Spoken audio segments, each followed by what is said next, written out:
United States, black troops returned from World War I with high expectations for change. But they returned to a country that was not ready for equality, a country increasingly suspicious of radical political movements. In this unsettled climate, Garvey's appeal to disgruntled African Americans with military training sounded an alarm. Attorney General Palmer decided that there needed to be a special division of the Justice Department. He called it the General Intelligence Division. And he picked a young Justice Department attorney. He was really unknown at that time, but must have been known enough for his diligence, and his name was J. Edgar Hoover. Garvey really gets pinpointed. Hoover, the Justice Department, were clearly hooked on a fixation on Garvey, which would before long become a vendetta. J. Edgar Hoover wrote to a colleague, "Garvey is a notorious Negro agitator, affectionately referred to by his own race as the Negro Moses."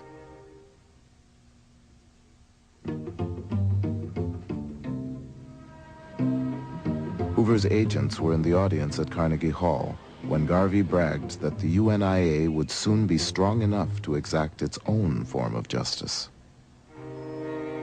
When those crackers lynch a Negro below the Mason-Dixon line, since it is not safe to lynch a white man in any part of America, we shall press the button and lynch him in Africa.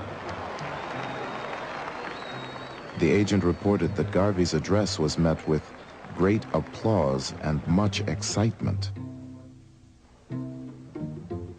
J. Edgar Hoover had long relied on casual informants, but now, in his determination to go after Garvey, Hoover hired the first full-time black agent in the Bureau's history.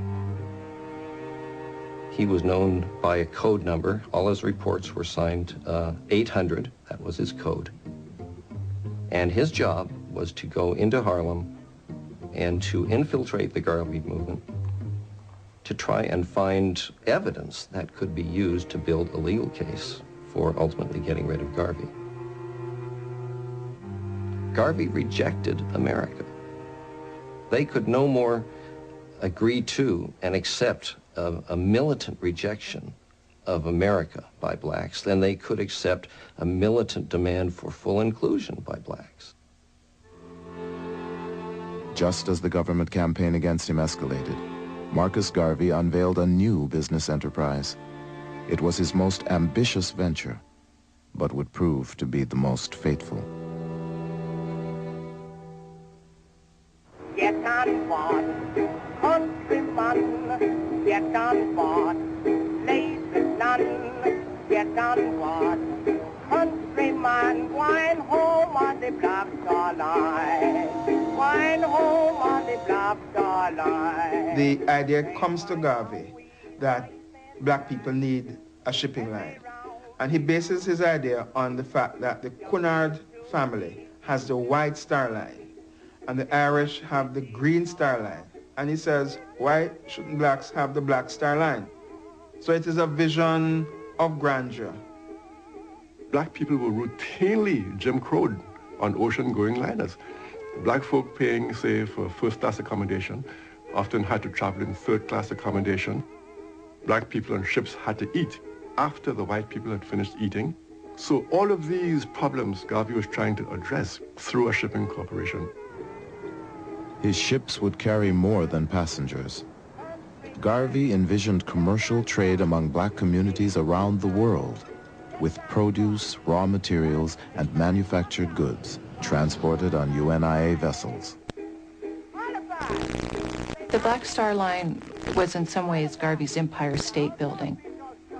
It was this monument to black commerce in the same way that the Empire State Building was this citadel of white capitalism. And it represented the ability of black people to seize the day and to have their own economy.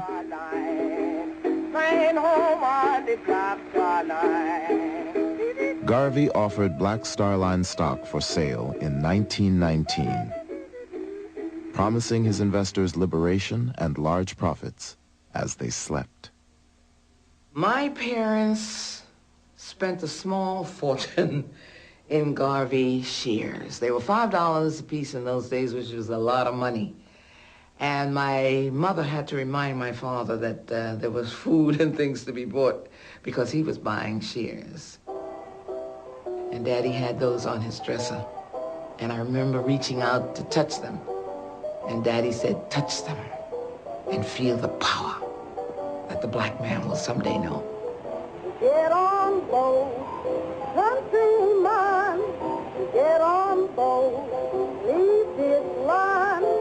Get on Just months after his first stock offering, Garvey stunned the world with the purchase of the Black Star Line's first ship. all aboard. Bring these down. Let our steamships sail the high seas. Not one, not two, but hundreds of them.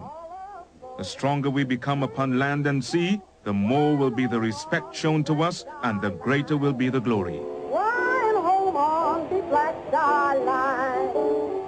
The SS Yarmouth, a 33-year-old wartime coal boat that Garvey planned to rename the Frederick Douglass, would set sail with an all-black crew under the command of Joshua Coburn, a black captain.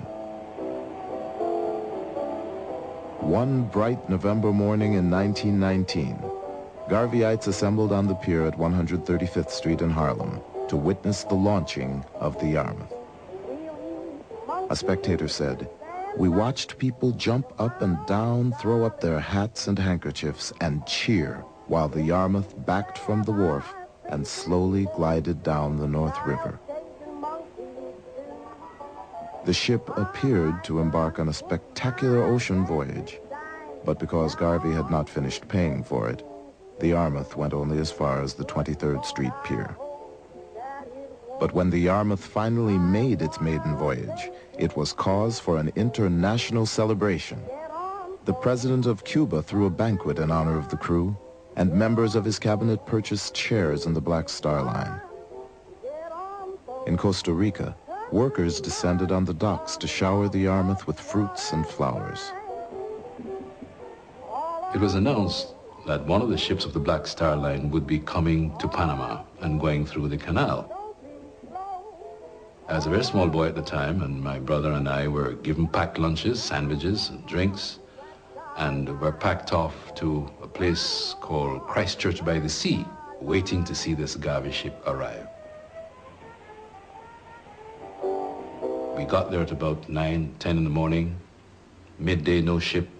3 o'clock in the afternoon, no ship, but we were still there waiting. 9 o'clock, no ship. At about 9:30, 10, my brother put me on his back and we were on the way home. But the ship never actually came.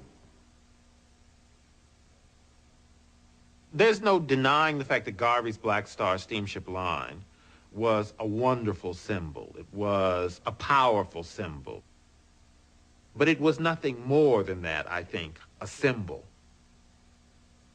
The fact that people would come down to the docks waiting for these ships, in some ways is metaphoric for the wishful thinking that was largely at the heart of the Garvey movement. Garvey was betrayed by the few people he trusted to get the Black Star Line afloat. The man he asked to inspect the Yarmouth turned out to be an informant for J. Edgar Hoover. And his hand-picked captain, Joshua Coburn, convinced Garvey to pay 6 times what the ship was worth, and then took a kickback from the purchase price. Yet Garvey quickly raised and spent $200,000 on 2 more ships.